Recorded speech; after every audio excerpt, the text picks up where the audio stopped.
Hey, bienvenidos al canal de Sisio, soy John Sky Solo, así que pónganse cómodos que apenas iniciamos.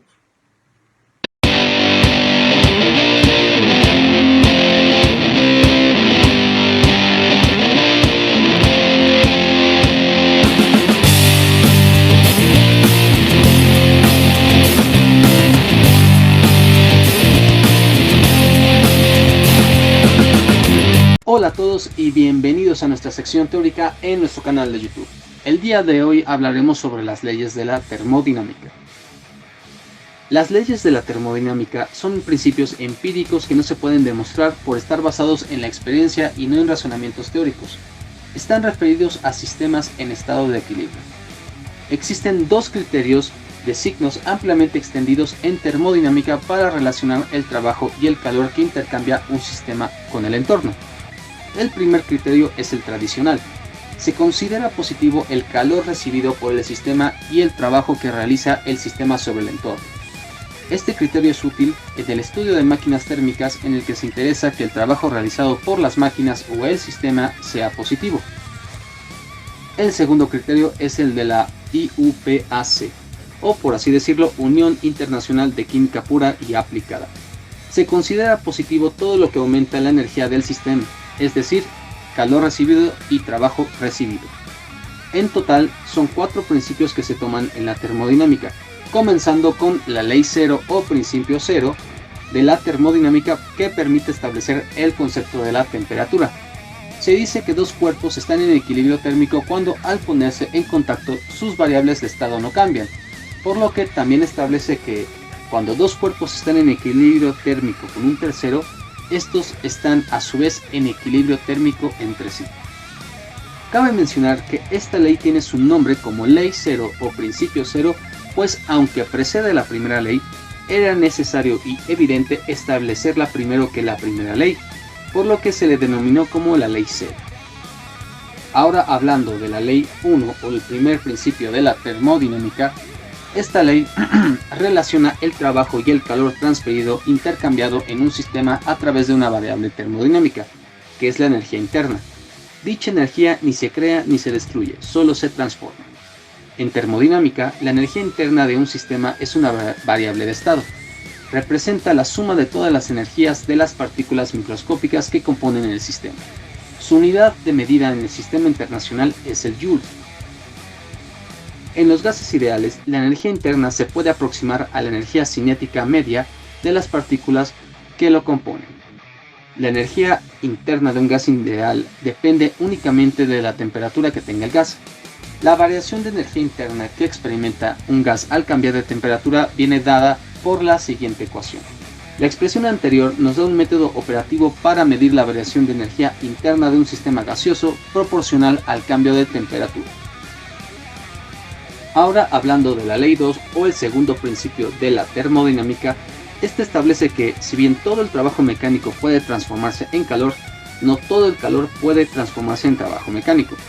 La primera ley de la termodinámica establece la relación que guarda el trabajo, el calor y la energía interna de un sistema. Al igual que ocurre con otras leyes de la termodinámica, el segundo principio es un tipo empírico.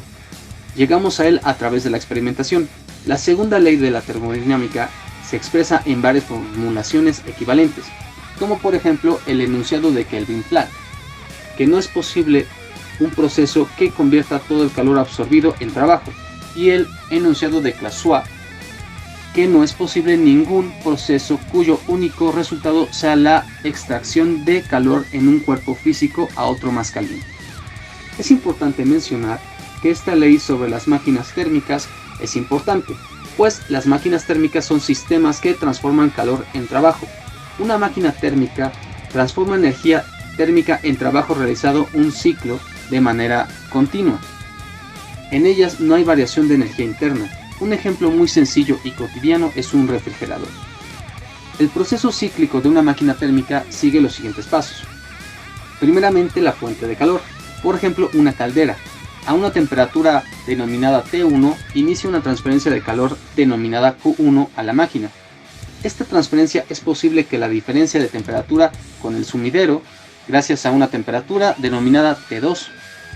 Lo siguiente sería: la máquina emplea parte de ese calor como realizar un trabajo, denominada o ejemplificada como W, por ejemplo, el movimiento de un pistón. El resto del calor, denominada o ejemplificada por Q2, se transfiere a un sumidero de calor, por ejemplo, un circuito de refrigeración, a una temperatura donde T2 es menor a T1. Ahora, hablando de la eficiencia térmica, las máquinas térmicas aprovechan una parte del calor que reciben y lo transforman en trabajo, dejando el resto que pase al sumidero. El rendimiento o eficiencia térmica es la relación entre el trabajo realizado y el calor suministrado a la máquina de cada ciclo. Se expresa con la siguiente ecuación. Es necesario mencionar que para esta segunda ley existe la entropía. La entropía es una variable de estado. Está asociada a la probabilidad de que un determinado estado ocurra en un sistema. Cualquier proceso natural espontáneo evoluciona hacia un aumento de la entropía. El austriaco Ludwig Edward Boltzmann introdujo el término de entropía para estudiar la espontaneidad de los procesos. Y por último hablaremos de la tercera ley de la termodinámica, que plantea que la entropía de un sistema que sea llevado a cero absoluto será una constante definida. Dicho en otras palabras, al llegar a un cero absoluto, hablando obviamente de unidades Kelvin, los procesos de un sistema físico se detienen. Y que también al llegar al proceso o al cero absoluto, claro, en unidades Kelvin, la entropía posee un valor mínimo constante. Resulta difícil alcanzar cotidianamente el llamado cero absoluto, que también serían menos 273.15 grados centígrados, pero podemos pensar esta ley analizando lo que ocurre en un congelador. Los alimentos que depositemos allí se enfriarán tanto que se ralentizarán o incluso detendrán los procesos bioquímicos en su interior. Por eso se retarda su descomposición y será apto para su consumo durante mucho más tiempo.